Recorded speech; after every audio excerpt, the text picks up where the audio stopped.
الكرة معه في الجهة اليمنى في مكان سليم، عرضية متابعة يا رب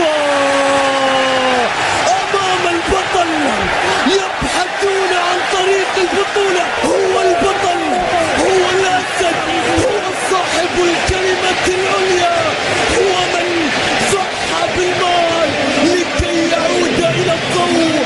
اليوم يسرق كل الأضواء، كل الأضواء. الله على الأسد، الله على الأسود. متابعة في المرمى يا الله،